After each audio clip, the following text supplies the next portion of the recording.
Hi guys, welcome to the latest episode of Cricket Draft Insight. Today I'd like to talk about some players in the cricket draft game, specifically the county championship game, who I think it's worth considering need reclassifying in terms of whether or not they're particularly batters to all-rounders. So straight up, the non-negotiables, and I might have to refer to my list here because I've got quite a long list of names. Justin Broad, Ethan Brooks, Lewis Goldsworthy, Felix Organ, Marcus O'Riordan and Archie Vaughan are all listed as batters in the county championship. I think they should be all-rounders. Obviously, some players, like in other competitions, in the white ball competitions, I think Ethan Brooks was listed as an all-rounder. And when he made the move to Worcestershire, I think he'd only bowled in about a third of his one-day games, didn't have a first-class wicket. Spoken about Brooks a bit, just wonderful to see a young player get first-team cricket and develop, with the bat, with the ball, make more significant contributions.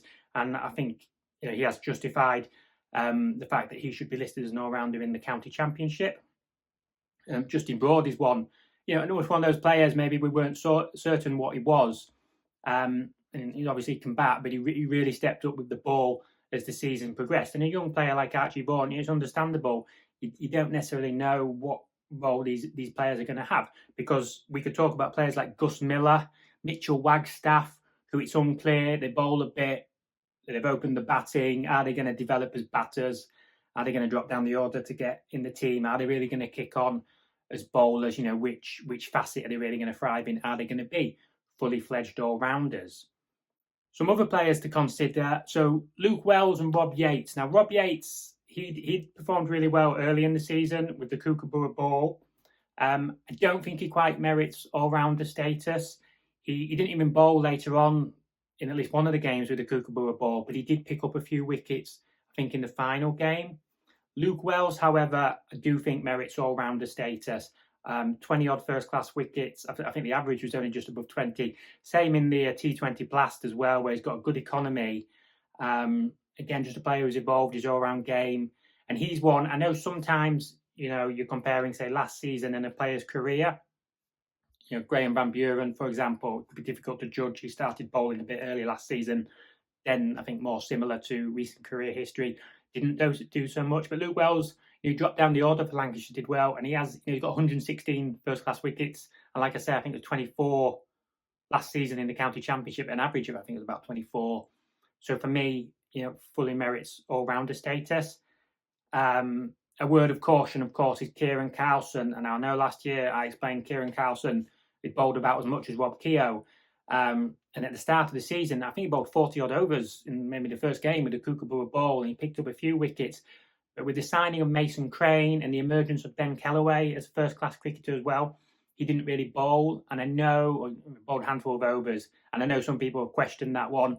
And obviously, you don't mean have it chopping and changing, but I can understand the argument for Carlson going back to batter. I mentioned in a previous video, got as many half centuries as anybody in the last couple of years in the county championship. Another couple of players, Saif Zabe and Dan Mousley. So I'm not sure if Zabe's listed as an all-rounder in the white ball games. I think he might be. Mousley certainly is. Now, Mousley only has, I think only 4 or 5 first-class wickets, hasn't bowled a lot. I think he took a wicket first ball in the last game. So it's up for debate. Zabe has a few career wickets. Definitely the way he's evolved in T20, I think should be an all-rounder. I've always thought Saif Zabe, if he's batting and bowling, doing what he's capable of, he should be an extremely in-demand cricketer, around the globe. I think it was 9 wickets at 54 last year in the county championship. And one of those games, Rob Keogh, they had Chahal. Rob Keogh got injured the weekend, double captained him, and Zabe bowled. So maybe he doesn't quite merit all-rounder status, but he's a player I think should be looking for it. It's another upward trajectory player who I'm really excited for next season. I hope he can kick on with bat and ball. But yeah, guys, let me know what you think. I'll just refer to the list again. So Justin Broad, Ethan Brooks, Lewis Goldsworthy, Felix Organ, Marcus O'Riordan, and Archie Vaughan. Do you agree or disagree? For me, they are unambiguously non-negotiable all-rounders. Luke Wells and Rob Yates. I'm going to say Wells should be an all-rounder. Yates not quite. Dan Mousley and Saif Zabe, maybe not. And as I say, you then got players like Gus Miller, Mitchell Wagstaff, Daniel Lawrence, Kieran Carlson, maybe not, revert to batter. And of course, the other comparable one there is Jack Taylor, who I don't think is really in the habit of bowling anymore. And I just think like it does make those players of less value. I know if you pick them as an all-rounder and they fry, the fantastic batter, of course. But I've spoke about my own struggles in the game in general with all-rounders who aren't doing everything with bat and ball. Yeah, so those are my thoughts on some players who I think need reclassifying.